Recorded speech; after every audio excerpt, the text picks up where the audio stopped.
Bienvenue dans ce nouveau billet de la Bourse en stress numéro 87. La semaine dernière, nous n'avons pas fait de vidéo car nous avons estimé comme quoi 3 jours et demi de cotation, donc c'était un peu léger, donc ça permettait pas vraiment de donner du contenu. Voilà. Donc, où est-ce que nous en sommes donc le 3 décembre 2020? Il s'est passé beaucoup de choses, du retracement, de la volatilité, on va voir tout ça, etc. Est-ce que c'est la cata? Je vous propose, on va voir amplement quelques graphiques. La saisonnalité donc du SP500, le SPX. Alors, on avait évoqué donc le mois de novembre. Et le mois de novembre, nous avions dit 83%, le cours doit normalement finir plus haut qu'il n'avait commencé en début de mois. Bon. Et pour le mois de décembre, c'est 75%. Alors, que nous disent donc les cours? C'est très simple. Là, nous sommes en bougie mensuelle sur le SPX et on voit comme quoi, ici, pour le mois de novembre, on a clôturé plus bas qu'on avait ouvert. Bon. Le mois de décembre n'est pas fini. Bon. Les bandes de Bollinger, on ne les a pas en tous les cas transpercées, la bande supérieure, donc avec ici donc la mèche. Nous sommes simplement dans une phase de congestion. Est-ce qu'on risque de revenir sur le point milieu des bandes de Bollinger? Peut-être, peut-être, peut-être. Donc, le graphique du SP500, le SPX, nous sommes en bougie donc hebdomadaire. Et vous voyez, on l'avait évoqué, comme quoi, quand on se met ici en logarithmique, on est dans un canal ici donc haussier depuis un paquet de temps.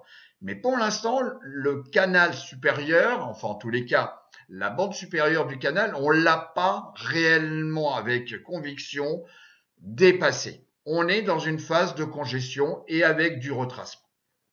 Si on se met ici, donc vous voyez, en bougie journalier, donc vous voyez comme quoi on a fait une tentative de casser donc le haut du canal, mais ça ne marche pas et on vient tester la moyenne mobile donc 50 jours et on a clôturé dessus. Alors demain, c'est demain.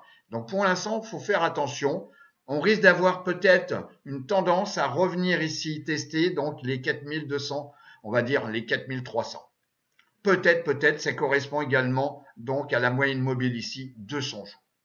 Si on regarde le VIX, il s'est bien réveillé. Vous voyez, à partir, donc c'est très simple, à partir donc du 26 novembre, on a eu une accélération du VIX et on est venu ici tester donc la partie haute de ce canal horizontal, donc à 28,80, j'arrondis. Et puis, vous voyez comme quoi vendredi, donc le 3 décembre, on a clôturé au-dessus et on a une belle mèche où on revient tester ici des valeurs aux alentours des 35-36. Alors, qu'est-ce que ça veut dire? Ça veut dire comme quoi les primes ont augmenté sur les options. Bon, alors pour ceux qui vendent, effectivement, on encaisse un petit peu plus. Pour ceux qui achètent, c'est pas la bonne période parce qu'on va acheter plus cher. Si on compare maintenant la volatilité de la volatilité par rapport à la volatilité, le VVIX par rapport, donc divisé par le VIX, vous voyez comme quoi on est déjà premièrement sous la moyenne mobile 50 jours. Je suis en daily ici. Ok. La moyenne mobile 50 jours de cette comparaison vient de croiser à la baisse la 200 jours. Bon.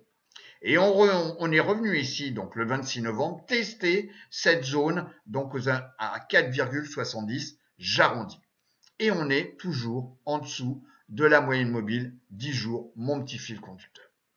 Je vous avais évoqué, donc maintenant ça fait 3 semaines, comme quoi il fallait regarder également les taux à 10 ans à travers l'indice qui s'appelle TNX et on voit comme quoi on avait un risque, je vous l'avais évoqué, si on se met ici en bougie hebdomadaire, voilà, on avait, puisqu'on est sur un canal baissier de long terme, et on avait une possibilité de venir tester ici la 200 semaines, la moyenne mobile 200 semaines, et voir le haut de ce canal baissier. Vous voyez comme quoi les cours, ils sont toujours plus forts que nous. Les cours, ils font ce qu'ils veulent. Donc, on a retesté ici, donc fin le 26, donc les hauts ici aux alentours des 1,7, c'est les taux à 10 ans, 1,7%. Et là, on a eu une action-réaction. On a recassé la 10 jours, la 50 et la 200. Et on revient ici tester donc à 1,34%, donc à la clôture vendredi et on clôture au plus bas.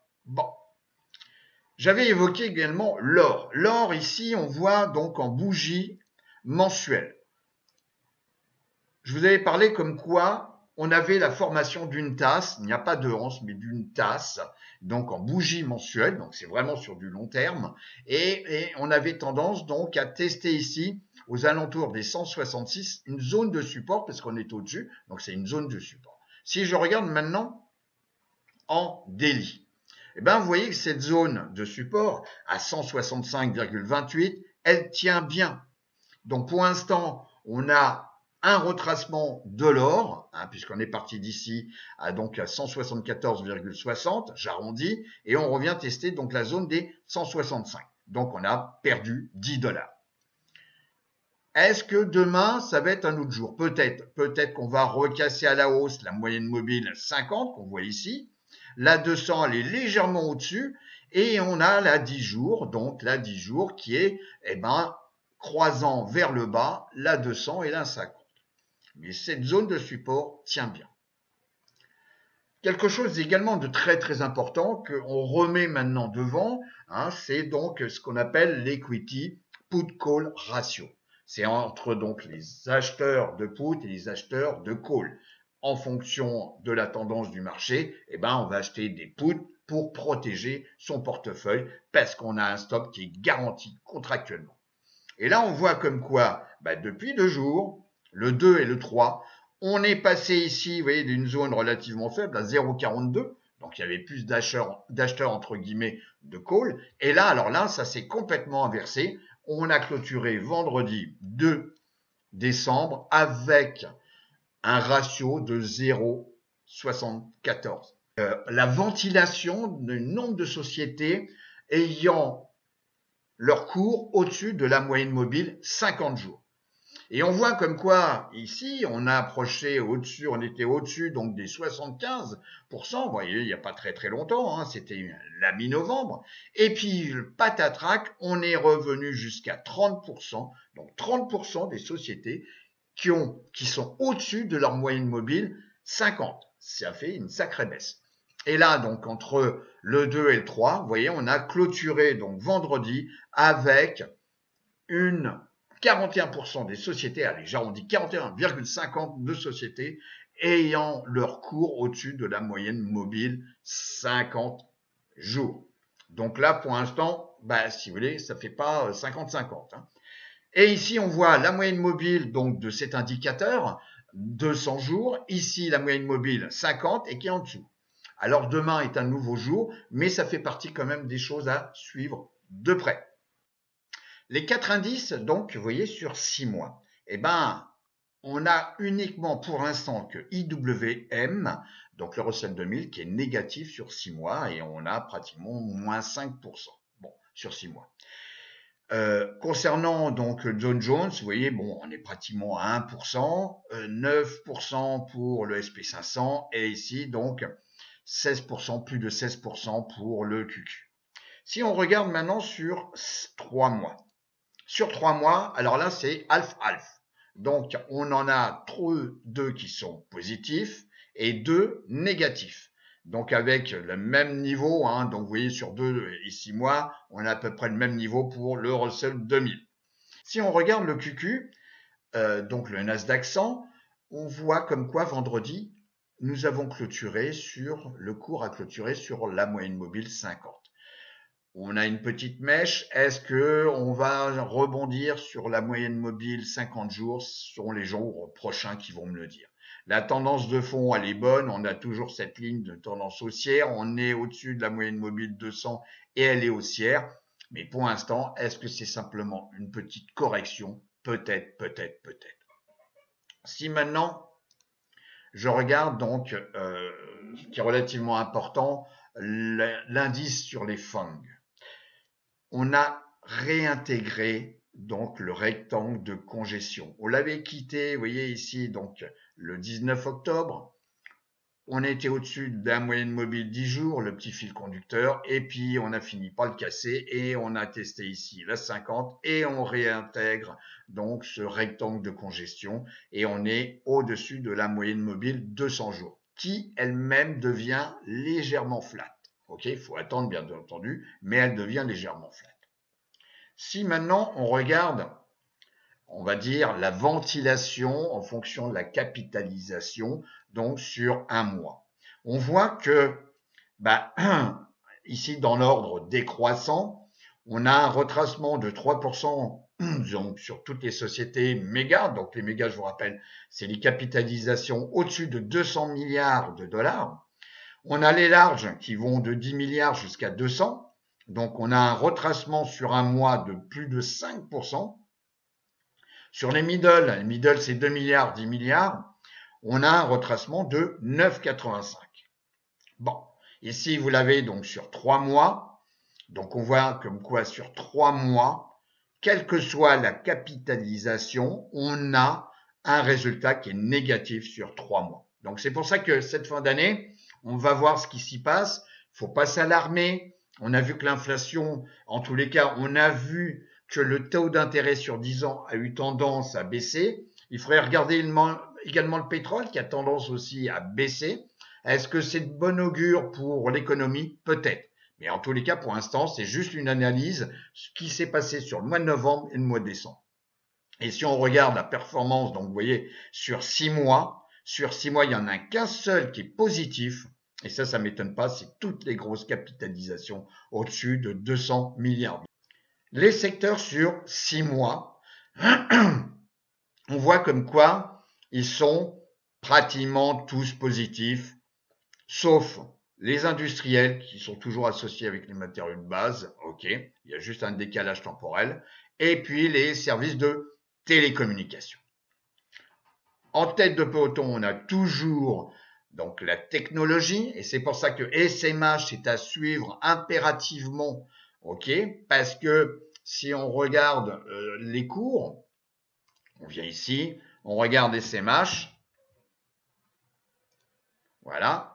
Eh ben, regardez, on a eu un retracement total, hein, donc en termes de volatilité, hein, depuis le 22 novembre jusqu'à donc le 3, on a une volatilité totale donc de 6,50%. Bon, on est au-dessus de ce rectangle de congestion. On avait cassé la 50 ici, et on est au-dessus du fil conducteur. Là, nous rentrons dans une phase de consolidation, on va dire un rectangle. Alors après, c'est le temps qui va me dire combien de temps ça va durer, mais on est dans une zone de congestion.